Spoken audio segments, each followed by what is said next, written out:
Hi hello అందరికీ నమస్తే. నేను మీ సుగుణరావు అండి. ప్రస్తుతం నేను ఈరోజు వచ్చేసి భద్రాద్రి కొత్తగూడెం జిల్లా జులూరుపాడు మండలం బేతలపాడు అనే విలేజ్లో ఉన్నానండి.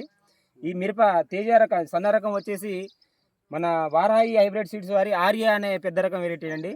ఈ ఊరికి మన వేరే ఊరు నుంచి రైతులు ఈ తోటను చూడడానికి వచ్చారండి. వాళ్ళు ఈ తోట చూసిన తర్వాత వాళ్ళ అనుభవం ఏంటో, ఏం గమనించారో తోటలో ఈ రకంలో గొప్పతనం ఏముందో అనేసి మనం ఒకసారి రైతుల ద్వారా తెలుసుకుందామండి. అన్న నమస్తే అన్న. నమస్తే అన్న ఏ ఊరు అన్న? మాది ఎన్టీఆర్ డిస్టిక్ గంపలగూడెం మండలం ఊరుకూరు అన్న. ఎన్టీఆర్ డిస్టిక్ గంపలగూడెం మండలం నుంచి తోట చూడడానికి వచ్చారు. ఆర్య అనే రకాన్ని, వారాహి హైబ్రిడ్ సీడ్స్ వారి ఆర్య అనే పెద్ద రకం వెరైటీని చూడడానికి వచ్చారు. ఎలా అనిపించింది అన్న ఈ వెరైటీ మీకు? చాలా బాగుందన్న. అంటే మీరు మిగతా వెరైటీతో పోల్చుకుంటే ఈ వెరైటీలో మంచి ఏం గమనించారన్న? కలర్ బాగుందన్న, ఇంకా కాపు కూడా మంచిగా సెట్ అయింది. తర్వాత నల్లికి కూడా తట్టుకుంది. బొబ్బ చెట్లు ఎక్కడ లేవు చూసినా. తోట మొత్తం తిరిగి చూసారన్న? చూసామన్న. తోట మొత్తం తిరిగి చూసారు. తోట మొత్తం ఒకేలా ఉందన్న. ఇప్పుడు ఇది వచ్చేసి 4 ఎకరాలు బిట్ అని చెప్పారు. ఒక పక్క వారాహి హైబ్రిడ్ సీడ్స్ వాళ్ళది కిరణ్ 2-3 అనే రకం ఒకటి వేసారన్నారు. అదే విధంగా ఇక్కడ ఆర్య అనే వెరైటీ. మీరు 2 రకాలు చూసారన్న? చూసామన్న. 2 రకాలు బాగున్నాయా? బాగున్నాయన్న. అంటే ఇంకా ఏం గమనించారన్న? అంటే మీరు కూడా తోటలు వేస్తారు కదా అక్కడ? తాళ్ళు శాతం లేదన్న. తాళ్ళు శాతం లేదు.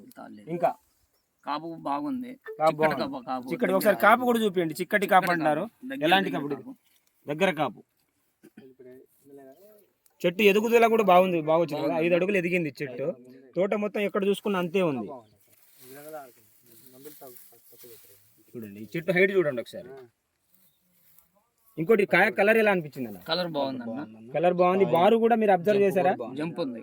కాయ జంప్ ఉంది. అంటే కింద మన మొదటి కాపు ఎలా ఉందో చివరి దశలో కూడా కాయ సైజ్ బాగుంది. చూడండి 5 అంగుళాలు ఉంది. ఈ రకం వచ్చేసి వారాహి హైబ్రిడ్ సీడ్స్ వాళ్ళ ఆర్య అనే వెరైటీ అండి. బాగా అనిపించిందా అన్న? మంచిగా ఉందన్న. ఓకేనా? ఈ రైతు పెట్టుకోదగ్గ గింజ. మన రైతు సోదరులు అంటున్నారు ఈ రకం వచ్చేసి రైతులందరూ పెట్టుకునే దగ్గర విత్తనం అంటున్నారు. గమనించాలి రైతు సోదరులు. సరే అన్న, నమస్తే అన్న.